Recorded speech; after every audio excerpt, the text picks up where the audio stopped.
ನಮಸ್ತೆ friends, welcome back to my channel. ಎಲ್ಲರೂ ಹೇಗಿದ್ದೀರಾ? ಹೋಪ್ ಎಲ್ಲ ಸೂಪರ್ ಆಗಿದ್ದೀರಾ ಅಂತ ಅಂದ್ಕೊಂಡು ಇವತ್ತಿನ ವಿಡಿಯೋನ ಸ್ಟಾರ್ಟ್ ಮಾಡ್ತಾ ಇದ್ದೀನಿ. ಇವತ್ತಿನ ವಿಡಿಯೋದಲ್ಲಿ ಏನು ಇನ್ಫಾರ್ಮೇಷನ್ ಕೊಡ್ತಾ ಇದ್ದೀನಿ ಅಂತಂದರೆ, ಅಲ್ಲಲ್ಲಿ ಉಳ್ಕಲ್ಲಾಗಿದೆ ಅಂತ ಅಂದರೆ ಖಂಡಿತ ನೆಗ್ಲೆಕ್ಟ್ ಮಾಡೋಕ್ಕೆ ಹೋಗಬೇಡಿ. ನಾನು ಮಾಡಿದ ನೆಗ್ಲೆಕ್ಟಿಂದ ನಿಜ ಹೇಳ್ತೀನಿ, ಸಾವಿರಾರು ರೂಪಾಯಿ ಎಲ್ಲ ಲಕ್ಷಾಂತರ ರೂಪಾಯಿ ಖರ್ಚು ಮಾಡಬೇಕಾಗತ್ತೆ. ಸೊ ಉಳ್ಕಲ್ ಆಗಿದ್ದ ತಕ್ಷಣವೇ ನಾವು ಅದಕ್ಕೆ ಏನು ಬೇಕೋ ಕೇರ್ ತಗೊಂಡ್ರೆ ತುಂಬಾ ಒಳ್ಳೆಯದು. ಹೇಳ್ಬೇಕು ಅಂತಂದರೆ ಉಳ್ಕಲ್ ಆಗದಲೇ ಇರೋ ರೀತಿ ನಾವು ಮುಂಚೆಯಿಂದನೇ ಮುಂಜಾಗ್ರತೆ ಕ್ರಮಗಳನ್ನ ವಹಿಸ್ಕೊಂಡ್ರೆ ತುಂಬಾ ಒಳ್ಳೆಯದು. ಆದರೆ ಏನು ಮಾಡ್ತೀರಾ, ನಮಗೆ ಅದ್ರ ಬಗ್ಗೆ ಅರಿವು ಇಲ್ದಲೇ ಇರೋದ್ರಿಂದ ಸೊ ನಮ್ಮ ಹಲ್ಲನ್ನು ನಾವು ಉಳ್ಕಲ್ ಮಾಡ್ಕೊಂಬಿಟ್ಟಿರ್ತೀವಿ. ಸೊ ಅದರಿಂದಾಗಿ ನಾವು ಈಗಿರೋಂಥ ಚಿಕ್ಕ ಮಕ್ಕಳಿಗೆ ನಾವು ಹಲ್ಲು ಉಳ್ಕಲ್ ಆಗದಲೇ ಇರೋ ರೀತಿ ಯಾವ ರೀತಿ ನಾವು ಏನೇನೆಲ್ಲ ಮುಂಜಾಗ್ರತೆ ಕ್ರಮಗಳನ್ನ ತೆಗೆದುಕೊಳ್ಬೇಕು ಅಂತ ಮಕ್ಕಳಿಗೆ ಈಗಲಿಂದನೇ ನಾವು ಅಭ್ಯಾಸ ಮಾಡಿಸ್ಬೇಕು. 2 ಟೈಮ್ ಬ್ರಷ್ ಮಾಡಿಸೋದಾಗ್ಬೋದು, ಏನಾದರೂ ಸ್ವೀಟ್ ತಿಂದಿದ ತಕ್ಷಣವೇ ಬಾಯಿನ ಮುಕ್ಕಳಿಸೋ ಅಂಥದ್ದು, ಮಕ್ಕಳಿಗೆ ಸ್ವೀಟ್ಸು ಜಂಕ್ ಫುಡ್ ಇದನ್ನು ಆದಷ್ಟು ಕಡಿಮೆ ಕೊಡೋ ಅಂಥದ್ದು. ಸುಮಾರು ಮಕ್ಕಳಿಗೆ ಅದ್ರ ಬಗ್ಗೆ ಗಮನ ಕೊಡ್ತಾ ಇದ್ರಿ ಚಿಕ್ಕ ವಯಸ್ಸಿಂದನೇ ಈ ರೀತಿ ಆಗೋದಿಲ್ಲ. ಬಟ್ ನಮಗೆ ಅಷ್ಟು ಅದರ ಅರಿವಿಲ್ದರೆ ನಾವು ಉಳ್ಕಲ್ ಮಾಡ್ಕೊಂಬಿಟ್ಟಿರ್ತೀವಿ. ಏಕೆಂದರೆ ನಾವು ಚಿಕ್ಕ ವಯಸ್ಸಲ್ಲಿದ್ದಾಗ ಬ್ರಷ್ ಮಾಡ್ತಿದ್ದು ಕಡಿಮೆ, ಅಷ್ಟು ನಮಗೆ ಅಲ್ಲಿನ ಬಗ್ಗೆ ನಾಲೆಡ್ಜ್ ಇಲ್ಲ ಅಂತಲೇ ಹೇಳ್ಬೋದು. ಒಂದು ವೇಳೆ ಉಳ್ಕಲ್ ಆಗಿದೆ ಅಂತಂದರೆ ಖಂಡಿತ ನೆಗ್ಲೆಕ್ಟ್ ಮಾಡೋಕ್ಕೆ ಹೋಗಬೇಡಿ. ನಾನು ಮಾಡಿದ ತಪ್ಪನ್ನು ಮಾಡೋಕ್ಕೆ ಹೋಗಬೇಡಿ. ಸೊ ಅದರಿಂದ ತುಂಬಾ ಸಫರ್ ಪಡಬೇಕಾಗುತ್ತೆ, ಅಮೌಂಟು ಖರ್ಚಾಗುತ್ತೆ, ಜೊತೆಗೆ ನಾವು ಕೂಡ ನೋವು ಅನುಭವಿಸ್ಬೇಕಾಗುತ್ತೆ. ಸೊ ನನಗೆ ಏನಂದರೆ, ನನಗೆ ಉಳ್ಕಲ್ ಆಗೋಕ್ಕೆ ಸ್ಟಾರ್ಟ್ ಆಗಿದ್ದು 3 ಇಯರ್ಸಿಂದ ನನಗೆ ಉಳ್ಕಲ್ ಸ್ಟಾರ್ಟ್ ಆಗಿದ್ದು. ಫಸ್ಟ್ ನಾನು ಸಂಕ್ರಾಂತಿ ಹಬ್ಬದಲ್ಲಿ ಎಳ್ಳು ಬೀರು ತಿನ್ನಬೇಕಾದ್ರೆ ನನಗೆ ಫಸ್ಟ್ ಅದು ಪೇಯ್ನ್ ಗೊತ್ತಾಗಿದ್ದು, ಮತ್ತು ಎಲ್ಲ ಸ್ವಲ್ಪ ಕಟ್ಟಾಗಿರೋ ಥರ ಅನಿಸಿದ್ದು. ನಾನು ಆವಾಗಲೇ ನಾನು ಸ್ವಲ್ಪ ಕೇರ್ ತೊಗೊಂಡು ಏನಾದರೂ ನಾನು ಆವಾಗಲೇ ತೋರಿಸ್ಕೊಂಡಿದ್ದಿದ್ರೆ ಸೊ ಅದಕ್ಕೆ ಏನಿದೆಯೋ ನೆಕ್ಸ್ಟ್ ನನಗೆ ಟ್ರೀಟ್ಮೆಂಟ್ ಸಿಗ್ತಾಯಿತ್ತು, ನನಗೆ ಪ್ರಾಬ್ಲಮ್ ಆಗ್ತಿರ್ಲಿಲ್ಲ. ಆದರೆ ನಾನು ಏನು ಮಾಡಿದೆ ಅಂದರೆ ನೆಗ್ಲೆಕ್ಟ್ ಮಾಡಿದೆ. ಏನೂ ಆಗಲ್ಲ ಬಿಡು, ಸ್ವಲ್ಪ ಇನ್ನೂ ಇವಾಗಲ್ವ ಉಳ್ಕಲ್ ಆಗಿರೋದು ಅಂತ ನೆಗ್ಲೆಕ್ಟ್ ಮಾಡಿದೆ. ಸೊ ನೆಗ್ಲೆಕ್ಟ್ ಖಂಡಿತ ಮಾಡೋಕ್ಕೆ ಹೋಗಬೇಡಿ. ನಾನು ಇವತ್ತಿನ ವಿಡಿಯೋ ಮಾಡ್ತಾ ಇರೋದೇ ಅದೇ ಉದ್ದೇಶಕ್ಕೋಸ್ಕರ. ಸುಮಾರು ಜನಕ್ಕೆ ಪ್ರತಿಯೊಬ್ಬರಿಗೂ ಉಳ್ಕಲ್ ಆಗಿದೆ, ಉಳ್ಕಲ್ ಆಗದಲ್ಲೇ ಇರೋರು ಇಲ್ಲ ಅಂತಲೇ ಹೇಳ್ಬೋದು. ಸೊ ಖಂಡಿತ ಸ್ವಲ್ಪ ಉಳ್ಕಲ್ಲಾಗಿದೆ ಅಂತ ಅಂದರೆ ಖಂಡಿತ ಹಾಸ್ಪಿಟಲ್ಗೆ ತೋರಿಸ್ಕೊಳ್ಳಿ, ನೆಗ್ಲೆಕ್ಟ್ ಮಾಡೋಕ್ಕೆ ಹೋಗಬೇಡಿ. ಜಸ್ಟ್ ಉಳ್ಕಲ್ಲಾಗಿದೆ ಅಂತಂದರೆ ಏನು ಮಾಡ್ತಾರೆ ಅಂದರೆ, ಉಳ್ಕಲ್ಲಾಗಿರೋ ಜಾಗದಲ್ಲಿ ಸ್ವಲ್ಪ ಉಳ್ಕಲ್ ಈಗ ಸ್ಟಾರ್ಟ್ ಆಗಿದೆ ಅಂತಂದರೆ ಫಿಲ್ಲಿಂಗ್ ಏನಾದರೂ ಮಾಡ್ತಾರೆ. ಇನ್ನೂ ಸ್ವಲ್ಪ ಡೀಪಾಗಿ ಏನಾದರೂ ಉಳ್ಕಲ್ಲಾಗಿದೆ ಅಂತಂದರೆ ಸೊ ಅದನ್ನು ಅಲ್ಲಿ ಕ್ಲೀನ್ ಮಾಡಿ ಕ್ಯಾಪ್ ಹಾಕೋದೇನಾದರೂ ಮಾಡ್ತಾರೆ. ಇನ್ನೂ ಸ್ವಲ್ಪ ಡೀಪಾಗಿ ಏನಾದರೂ ಉಳ್ಕಲ್ಲಾಗಿದೆ ಅಂದರೆ ರೂಟ್ ಕೆನಾಲ್ ಮಾಡ್ತಾರೆ. ಸೊ ಅದು ಬಿಟ್ಟು ಫುಲ್ ಏನಾದರೂ ಅಲ್ಲೆಲ್ಲ ಫುಲ್ಲು ಹುಳ ತಿಂದಿದೆ ಅಂತ ಅಂದರೆ ಅದಕ್ಕೆ ಆಪ್ಷನ್ಸ್ ಇಲ್ಲ, ಅಲ್ಲಿ ಕೀಳಬೇಕು ಅಂತಲೇ ಹೇಳ್ತಾರೆ. ಬಟ್ ಎಲ್ಲ ಏನು ಹೇಳ್ತಾರೆ ಅಂತಂದರೆ, ಇದೆಷ್ಟು ಸರಿ ಎಷ್ಟು ತಪ್ಪು ಅಂತ ನನಗೆ ಗೊತ್ತಿಲ್ಲ. ಸೊ ನಾವು ತಿಳ್ಕೊಂಡಿರೋದು ಏನಂದರೆ, ಅಲ್ಲಿ ಕೀಳಿದ್ರೆ ಕ್ಯಾನ್ಸರ್ ಬರುತ್ತೆ ಅಂತನೋ, ಇಲ್ಲ ಕಣ್ಣಿನ ನರಗಳಿಗೆ ಎಫೆಕ್ಟ್ ಆಗುತ್ತೆ, ಅದು ಇದು ಮಾಮೂಲಿ, ಅದೇನು ಮೂಢನಂಬಿಕೆನೋ ನನಗಂತೂ ಗೊತ್ತಿಲ್ಲ. ನಾವು ತಿಳ್ಕೊಂಡಿರೋದು ಹಾಗೆ, ಅಲ್ಲಿ ಕೀಳಿಸ್ಬಿಟ್ರೆ ಈ ಥರ ಎಲ್ಲ ಪ್ರಾಬ್ಲಮ್ಸ್ ಆಗುತ್ತೆ ಅಂತ. ಬಟ್ ನಾನು ಹಾಸ್ಪಿಟಲಿಗೆ ಹೋಗಿ ತೋರಿಸಿದಾಗ ನಾನು ಕೇಳಿದೆ ಡಾಕ್ಟರ್ನ, ಅಲ್ಲಿ ಕೀಳ್ಸಿದ್ರೆ ಈ ಥರ ಕಣ್ಣಿಗೆ ಎಫೆಕ್ಟ್ ಆಗುತ್ತೆ ಅಂತಾರೆ, ಹೌದಾ ಅಂತ. ಅದಕ್ಕೆ ಅವ್ರು ಹೇಳಿದ್ರು, ಇಲ್ಲಮ್ಮ ಅದೇನು ಪ್ರಾಬ್ಲಮ್ಸ್ ಆಗೋದಿಲ್ಲ, ಅದೆಲ್ಲ ಸುಳ್ಳು, ಆ ಥರ ಕೀಳ್ಸಂಗಿದ್ದೀರ ಡಾಕ್ಟರ್ಗಳು ನಾವೇನಕ್ಕೆ ಸಜೆಸ್ಟ್ ಮಾಡ್ತಾ ಇದ್ವಿ ಅಂತ. ಏನಂದರೆ ಉಳ್ಕಲ್ಲಾಗಿದೆ ಅಂತಂದರೆ ಅದು ಉಳ್ಕಲ್ಲಾಗಿರೋ ಅಲ್ಲಿಂದ ಬೇರೆ ಅಲ್ಲಿಗೆ ಸ್ಪ್ರೆಡ್ ಆಗ್ತಾ ಹೋಗುತ್ತೆ.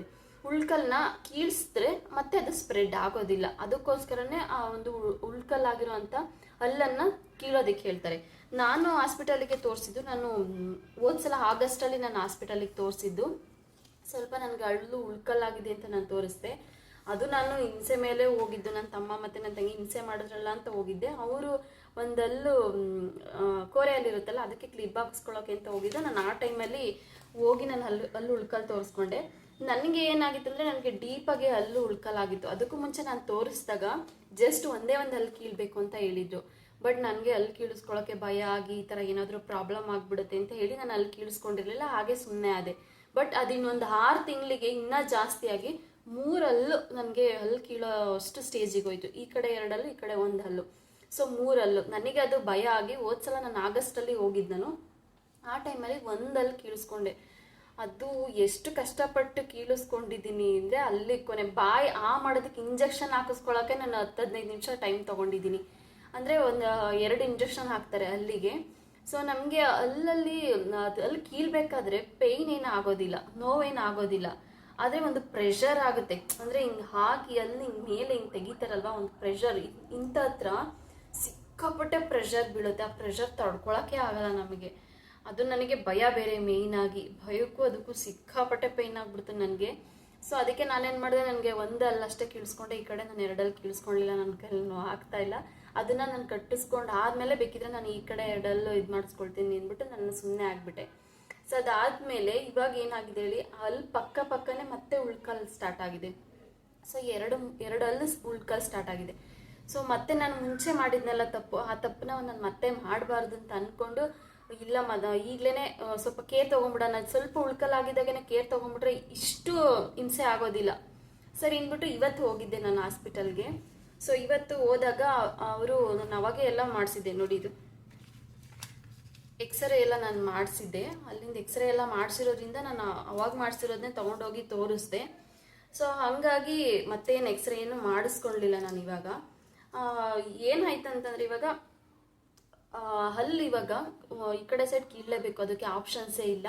ಮತ್ತು ಉಳ್ಕಲ್ಲಾಗಿದೆಯಲ್ಲ ಅದಕ್ಕೆ ಫಿಲ್ಲಿಂಗ್ ಮಾಡ್ತಾರೆ. ಫಿಲ್ಲಿಂಗ್ ಮಾಡೋದ್ರಿಂದ ಏನಾಗುತ್ತೆ, ಆದಷ್ಟು ಬೇರೆ ಹಲ್ಲಿಗೂ ಸ್ಪ್ರೆಡ್ ಆಗಲ್ಲ, ಮತ್ತು ಅಲ್ಲಿ ಕಳ್ಕೊಳ್ಳೋ ಸ್ಥಿತಿಗೆ ಬರೋದಿಲ್ಲ. ಸೊ ಹಂಗಾಗಿ ನನಗೆ ಫಿಲ್ಲಿಂಗ್ ಮಾಡ್ತೀನಿ ಅಂತ ಹೇಳಿದ್ರು. ಹಾಗೆ ನಿಮಗೆ ಇನ್ನೊಂದು ವಿಚಾರ ಹೇಳಬೇಕು, ಹಲ್ಲು ಹೋಗಿದೆಯಲ್ವಾ, ಹಲ್ಲು ಹಾಕಿಸ್ಕೊಳ್ಬೇಕು ಅಂತಂದರೆ ನಿಯರ್ಲಿ 20,000 ಆಗುತ್ತೆ. ನಿಜ ಕೇಳಿ ಶಾಕ್ ಆಗೋಯ್ತು ನನಗೆ. 20,000 ರೂಪಾಯಿ ಒಂದು ಹಲ್ಲಿಗೆ, ಇಲ್ಲಿ ಗೌರ್ಮೆಂಟ್ ಹಾಸ್ಪಿಟಲ್ ಆಗಿರೋದ್ರಿಂದ. ನಾನು ತೋರಿಸಿದ್ದು ತುಮಕೂರಲ್ಲಿರೋಂಥ ಹೆಗ್ಗೆರೆಲಿರೋ ಅಂಥ ನನ್ನ ಹಾಸ್ಪಿಟಲಲ್ಲಿ ತೋರಿಸಿದ್ದು, ಸಿದ್ಧಾರ್ಥ ಮೆಡಿಕಲಲ್ಲಿ ನಾನು ತೋರಿಸಿದ್ದು. ಹಂಗಾಗಿ ಅಲ್ಲೇನಂದರೆ ಡಾಕ್ಟ್ರು ಚಾರ್ಜಸ್ನ ತೊಗೊಳ್ಳಲ್ಲ, ಮೆಡಿಸನ್ಗೆ ಏನೇನಾಗುತ್ತೋ ಚಾರ್ಜಸ್ಸು ಅಷ್ಟು ಮಾತ್ರ ತೊಗೊಳ್ತಾರೆ. ಅಂದರೆ ಲೆಕ್ಕ ಹಾಕಿ ನಾನು 3 ಹಾಕಿಸ್ಕೊಳ್ಬೇಕು ಅಂತಂದರೆ ನಿಯರ್ಲಿ 60,000 ಆಗುತ್ತೆ. ಅದೇ ನಾವು ಫಿಲ್ಲಿಂಗ್ ಮಾಡಿಸ್ಕೊಂಡ್ರೆ 1,500 ಏನೋ ತೊಗೊಳ್ತಾರೆ ಫಿಲ್ಲಿಂಗಿಗೆ. ಸೊ ನಾವು ಆವಾಗ ಕೇರ್ಲೆಸ್ ಮಾಡಿದ್ರೆ ನಿಯರ್ಲಿ ನನಗಿವಾಗ 60,000 ರೂಪಾಯಿ ಖರ್ಚಾಗುತ್ತೆ, ಅದು ಇಲ್ಲಿ. ಆದರೆ ಹೊರಗಡೆ ನಾವು ಹಾಸ್ಪಿಟಲಲ್ಲಿ ಮಾಡಿಸ್ಕೊಳ್ತೀವಿ, ಪ್ರೈವೇಟ್ ಹಾಸ್ಪಿಟಲಲ್ಲಿ ಮಾಡಿಸ್ಕೊಳ್ತೀವಿ ಅಂದರೆ ಒಂದು ಹಲ್ಲಿಗೆ 50,000 ಆಗುತ್ತೆ. 50,000 ಒಂದು ಹಲ್ಲಿಗೆ. ಸೊ ಗೊತ್ತಾಯ್ತಲ್ಲ ಎಷ್ಟು ನೆಗ್ಲಿಜೆನ್ಸಿ ಮಾಡಿದ್ರೆ ಎಷ್ಟೆಲ್ಲ ನಾವು ಕಳ್ಕೊಳ್ಬೇಕಾಗುತ್ತೆ ಅನ್ನೋದು. ಬಟ್ ನಿಜ ಹೇಳಬೇಕು, ಮಕ್ಕಳಿಗೆ ಇದ್ರ ಬಗ್ಗೆ ತುಂಬ ಅರಿವನ್ನು ಮೂಡಿಸ್ಬೇಕು. ನನಗೆ ನಿಜ ಇವಾಗ ಅರ್ಥ ಆಗ್ತಾ ಇದೆ ಇದು ಎಷ್ಟು ಡೇಂಜರ್ ಉಳ್ಕಲ್ ಅನ್ನೋದು ಅಂತ. ಸೊ ಇನ್ನೊಂದು ನನಗೇನಂದರೆ, ಈ ಕಡೆ ಒಂದು ಕಡೆ ಹಲ್ಲು ಕೀಳ್ಸಿದೆ. ಸೊ ಕೀಳ್ಸಿರೋದ್ರಿಂದ ಏನಾಗಿದೆ, ಗ್ಯಾಪ್ ಆಗಿರೋದ್ರಿಂದ ಮೇಲ್ಗಡೆ ಹಲ್ಲು ಕೆಳಗಡೆ ಬರೋ ಚಾನ್ಸಸ್ ಇರುತ್ತೆ. ಎಕ್ಸಾಂಪಲ್, ಈಗ ಒಂದು ಹಲ್ಲು, ಈ ಹಲ್ಲು ಕೆಳಗಡೆ ಹಲ್ಲು ಇದಿದೆ ಅಂದರೆ ಮೇಲ್ಗಡೆ ಹಲ್ಲು ಈ ಥರ ಹಿಂಗೆ ಕುತ್ಕೊಳ್ಳುತ್ತೆ. ಅದೇ ಈ ಹಲ್ಲು ಇಲ್ಲ ಅಂತಂದ್ರೆ ಏನಾಗುತ್ತೆ, ಈ ಹಲ್ಲು ಕೆಳಗಡೆ ಬರುತ್ತೆ. ಸೊ ಈ ಥರ ಪ್ರಾಬ್ಲಮ್ಸ್ ಆಗೋದ್ರಿಂದ ವಿಧಿ ಇಲ್ಲ, ಕಟ್ಟಿಸ್ಕೊಳ್ಳೇಬೇಕು. ಬಟ್ ಗೌರ್ಮೆಂಟ್ ಹಾಸ್ಪಿಟಲ್ ಅಂದರೆ ತುಮಕೂರಲ್ಲಿ ಈ ಹಾಸ್ಪಿಟಲಲ್ಲಿ ಹೇಗೆ ಅಂತಂದರೆ ಇನ್ಸ್ಟಾಲ್ಮೆಂಟಲ್ಲಿ ನಾವು ಕಟ್ಕೊಳ್ಬೋದು. ಸ್ಟಾರ್ಟಿಂಗ್ 10,000 ಕಟ್ಟಿಸ್ಕೊಳ್ತಾರೆ, ಆಮೇಲೆ 5,000 ಈ ಥರ ನಾವು ಕಟ್ಕೊಂಡು ನಾವು ಮಾಡಿಸ್ಕೊಳ್ಬಹುದು. ಸೊ ಹೊರಗಡೆ ಆದರೆ 50,000 ಇನ್ನೂ ಜಾಸ್ತಿನೇ ಆಗುತ್ತೆ, ಹಾಸ್ಪಿಟಲ್ ಮೇಲೆ ಡಿಪೆಂಡ್ ಆಗುತ್ತೆ. ಸೊ ಈ ವಿಚಾರನ ನಿಮ್ಮ ಜೊತೆ ಶೇರ್ ಮಾಡ್ಕೊಳ್ಬೇಕು ಅಂತ ಅಂದ್ಕೊಂಡು ಶೇರ್ ಮಾಡ್ಕೊಳ್ತಾ ಇದ್ದೀನಿ. ಮತ್ತು ಇನ್ನೊಂದು, ದವಡೆಗಳು ಸವಿತಾ ಇರುತ್ತೆ. ಇದೊಂದು ನಾನು ಕೇಳಿದೆ ಅವ್ರನ್ನ, ಏನಕ್ಕೆ ಅಲ್ಲಲ್ಲಿರುವಂಥ ಸ್ಕಿನ್ನು ಬೇಗ ಹೋಗುತ್ತೆ, ಪೇಯ್ನ್ ಆಗುತ್ತೆ, ಏನಕ್ಕೆ ಹೊಸಡೆಲ್ಲ ಊದ್ಕೊಳ್ಳುತ್ತೆ ಅಂತ ಕೇಳಿದ್ದಕ್ಕೆ ಅವ್ರು ಹೇಳಿದ್ರು, ಅಟ್ಲೀಸ್ಟ್ ವರ್ಷಕ್ಕೆ 1 ಸಲನಾದರೂ ನಾವು ಹಲ್ಲನ್ನ ಕ್ಲೀನ್ ಮಾಡಿಸ್ಕೊಳ್ಬೇಕು. ಇಲ್ಲಾಂದ್ರೆ ಏನಾಗುತ್ತೆ, ಹಲ್ಲು ಮೇಲೆ ಒಂದು ಪಾಚಿ ಥರ ಕುತ್ಕೊಳ್ಳುತ್ತೆ. ಅದು ಕುತ್ಕೊಂಡಾಗ ಏನಾಗುತ್ತೆ, ಬ್ಯಾಕ್ಟೀರಿಯಾಸ್ ಫಾರ್ಮ್ ಆಗ್ತಾ ಹೋಗುತ್ತೆ. ಇದರಿಂದ ಏನಾಗುತ್ತೆ, ನಮ್ಮ ದವಡೆಯಲ್ಲಿರುವಂಥ ಸ್ಕಿನ್ ಹಾಳಾಗಿ ದವಡೆ ಎಲ್ಲ ಸವಿಯುತ್ತೆ. ಸೌದಾಗ ಏನಾಗುತ್ತೆ, ದಿನ ಪರ್ಯಂತ ಹೋಗ್ತಾ ಅಲ್ಲೆಲ್ಲ ಸಡಿಲಾಗಿ ತಾನಾಗ್ತಾನೆ ಹಲ್ಲು ಉದ್ರೋಗಂಥ ಚಾನ್ಸಸ್ಸು ಇರುತ್ತೆ.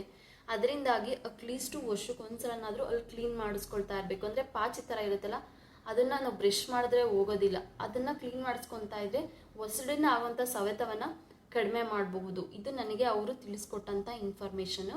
ಮತ್ತು ಅಲ್ಲಿ ಇನ್ನೂ ಒಬ್ರದ್ದು ಸ್ಕ್ಯಾನಿಂಗ್ ಮಾಡಿಸಿದ್ರು ಹಲ್ಲು. ಅವ್ರದ್ದು ಏನು ಪ್ರಾಬ್ಲಮ್ ಆಗಿದೆ ಅಂತಂದರೆ, ಹಲ್ಲು ಮೇಲ್ಗಡೆ ಹಲ್ಲಲ್ಲಿ ಇರುವಂಥ ಚರ್ಮ ಇಲ್ಲಿರಬೇಕಿತ್ತು, ಆ ಚರ್ಮ ಇಲ್ಲಿದೆ, ಇಲ್ಲಿ ಕೆಳಗಡೆ ಇದೆ.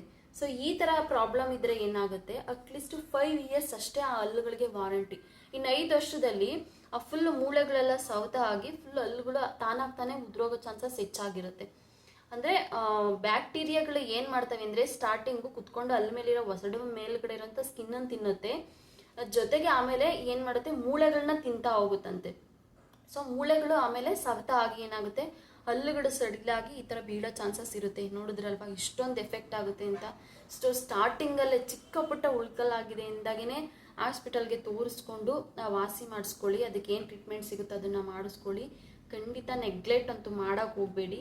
ಕಡಿಮೆ ಅದರಲ್ಲಿದ್ದರೆ ಅಮೌಂಟು ಕಡಿಮೆ ಆಗುತ್ತೆ, ನಿಮಗೂ ಪೇಯ್ನ್ ಕಡಿಮೆ. ಹೆಚ್ಚಿಗೆ ಆದಷ್ಟು ನಿಮಗೂ ನೋವು ಜಾಸ್ತಿ, ಈ ಥರ ಅಮೌಂಟು ಜಾಸ್ತಿ. ಜಸ್ಟ್ ಒಂದು ಅಲ್ಲಿಗೆ ಅಷ್ಟೊಂದು ಅಮೌಂಟ್ ಅಂದರೆ ನಿಜ ಶಾಕ್ ಆಯಿತು ನನಗೆ. ಸೊ ಇವತ್ತಿನ ವಿಡಿಯೋ ನಿಮಗೆ ಇಷ್ಟ ಆಗಿದೆ ಅಂತ ಅಂದ್ಕೊಂಡಿದ್ದೀನಿ. ಐ ಹೋಪ್ ಇಷ್ಟ ಆಗಿದೆ ಅಂತ ಅಂದ್ಕೊಂಡ್ರೆ ಎಲ್ಲರಿಗೂ ಈ ವಿಡಿಯೋನ ಶೇರ್ ಮಾಡಿ. ಹೊಸಬ್ರೇನಾದರೂ ನನ್ನ ವೀಡಿಯೋಸ್ ನೋಡ್ತಾ ಇದ್ದರೆ ಪ್ಲೀಸ್ ಸಬ್ಸ್ಕ್ರೈಬ್ ಮಾಡ್ಕೊಂಡು ಬೆಲ್ ಐಕನ್ನ ಕ್ಲಿಕ್ ಮಾಡ್ಕೊಂಡು ವಿಡಿಯೋ ನೋಡಿ. ಇದೇ ರೀತಿ ಇನ್ಫಾರ್ಮೇಷನ್ ಖಂಡಿತ ನಿಮಗೆ ಕೊಡ್ತಾ ಇರ್ತೀನಿ. ಸೊ ಅಪಾಯಿಂಟ್ಮೆಂಟ್ ನಾಳೆ ಕೊಟ್ಟಿದ್ದಾರೆ, ನಾಳೆ ಹೇಗಿರುತ್ತೆ ಅಲ್ಲಿನ ಎಕ್ಸ್ಪೀರಿಯನ್ಸ್ ಖಂಡಿತ ನಿಮ್ಮ ಜೊತೆ ಶೇರ್ ಮಾಡ್ಕೊತೀನಿ. ಸೊ ಕೊನೆವರೆಗೂ ಯಾರೆಲ್ಲ ನನ್ನ ವಿಡಿಯೋ ನೋಡಿದರೆ ಎಲ್ರಿಗೂ ಕೂಡ ಥ್ಯಾಂಕ್ ಯು ಸೋ ಮಚ್.